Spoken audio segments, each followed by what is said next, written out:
මනාව හිතුවොත් කලාව කියන්නේ වෙනසක්. මේ ඒ වෙනස් කලාවේ වෙනස් දෙයක්. ප්‍රොස්තටික්.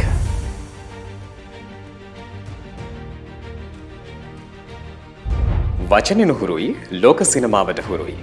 හුරු පුරුදු කරගන්න අපි හිතුවා මේ නුහුරු දේ ගැන හොයා බලන්න. ප්‍රොස්තටික් කලාවේ ලංකාවේ වෙනසක් හොයන තරුණයා ඔෂාන් යාවා. අපි ඔහු හොයාගෙන ආවා රත්මලාන යුනිවර්සිටි කොලේජ් එකට. විශේෂ දෘශ්‍ය ප්‍රයෝග අංගරචනය කියලයි අපි මේ ප්‍රොස්තටික් හඳුනගන්නේ. ලෝක ප්‍රොස්තටික් කලාවේ ආරම්භය දුරාතීතයකට දිව යනවා. අපි කිව්ව විදිහටම ලංකාවේ මේ කලාව අරගෙන යන්න යත්න දරන තරුණයා මේ කලාව ගැන අපිත් එක්ක අදහස් බෙදාගත්තා. YouTube එකේ දේවල් බලාගෙන තමයි මේ කලාවට මුලින්ම යොමු වෙන්නේ. ඉතින් මම විශ්වවිද්‍යාල අවධියේ ඉඳලම මම ලංකාවේ මැටීරියල්ස් පාවිච්චි කරලා පොඩි නිර්මාණ කරා. විශ්වවිද්‍යාල කිහිපයක මේ වෙනකොට මේ කලාව සම්බන්ධව දේශකවරයෙක් විදියට කටයුතු කරනවා. මොකක්ද මේ ප්‍රොස්තටික් කලාව කියන්නේ? යම් චිත්‍රපටයක තිරපිටපතක තිබෙනවා නම් ගොඩනැගීමක් සිද්ධ කරන්න. එතකොට ඒක ප්‍රොස්තටික් මේකප් එකක් කියලා අපිට අර්ථ දක්වන්න පුළුවන්. කලාවක් කියලා කිව්වට සමහර වෙලාවට ජීවිතවලටම බද්ධ වුණ දෙයක් මේක. එතකොට මේ ප්‍රොස්තටික් කලාවේ මේකප් එක වගේම තව එකක් තමයි ඩමි කියන එක. සිංහලෙන් අර්ථ දැක්වුවොතින් අනුරූ කියන එක. ඒකට දැන් මේ වගේ ඩමි එකක් අපි සාමාන්‍ය නිර්මාණය කරන්නේ විශේෂයෙන්ම නළුවෙක්ට නිලියෙක්ට කරන්න බැරි යම් ක්‍රියාවලියක් තිබෙනවා නම් මෙම චිත්‍රපටය ඇතුලේ ඒ ක්‍රියාවලිය සිද්ධ කරන්නේ මේ ඩමි එක විසින්. මේ තරුණයා ප්‍රොස්තටික් වලින් නිමවලා තියෙන්නේ මොනවද කියලා අපිට කිව්වා.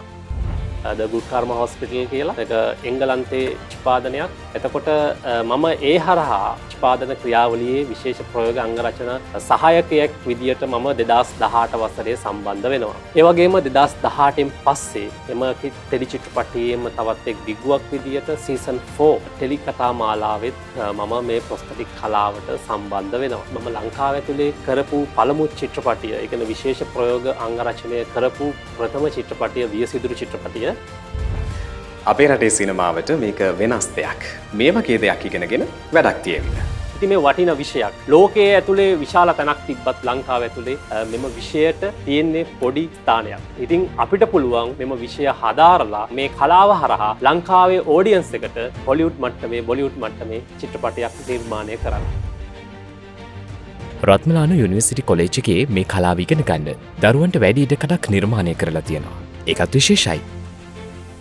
රත්මලාන විශ්වවිද්‍යාල විද්‍යායතනය කියලා කියන්නේ වෘත්තීය තාක්ෂණ විශ්වවිද්‍යාලයේ යටතේ ක්‍රියාත්මක වන විශ්වවිද්‍යාල විද්‍යායතන 6න් එකක්. ප්‍රොස්තටික් මේකප් එහෙම නැත්නම් විශේෂ ප්‍රයෝග අංග රචනය කියන විෂය අපිට සුවිශේෂී වෙන්නේ මේ විෂය ඇතුළත් වන පාඨමාලාවක් රත්මලාන විශ්වවිද්‍යාල විද්‍යායතනයේ සතු වෙනවා. මේ අපූර්ව විශේෂ දෘශ්‍ය ප්‍රයෝග අංග රචන ඉගෙන ගන්න දරුවන් ඒ ගැන කිව්වේ සුබවාදී අදහසක්. රූපවාහිනී හා සිනමා නිර්මාණයන් තුළින් ඔවුන් ඉදිරියේදී ලොකු ගමනක් යාවී. ඇත්තටම නුහුරු වුණත් හුරුපුරුදු විදියට ඉගෙන ගන්නට අපිට ආසාවක් ඇති වෙනවා. සිනමාවට යොදා ගන්න, ප්‍රායෝගිකව යොදා ගන්න, ඒ දේවල් කරන්න අපිටත් ලොකු බලාපොරොත්තුවක් ඇති වුණා. ප්‍රොස්තටික් කලාව ඉදිරියට ගෙන යන්න ඔෂාන් යාපා තරුණයා ගන්න උත්සාහයත් සාර්ථකම වෙන්න කියලා අපි ප්‍රාර්ථනා කරනවා. ප්‍රොස්තටික් අතාත්වික තැන් තාත්වික කරන කලාවක්. අපේ රටෙත් දක්ෂයන් ඕන තරම්, කලාවට හුරු දක්ෂයන් ඕන තරම්. ප්‍රොස්තටික් කලාවෙන් සින්තටික් ලෝකයක් හොයාගෙන යාම අනාගතයටත් උරුමයි. මේ ප්‍රවෘත්ති හැබැයි වෙනස්. මෙවැනි වැදගත් පුවත් නැරඹීම සඳහා ශ්‍රද්ධා TV News YouTube channel එක subscribe කර සීනුව සලකුණ වන්න.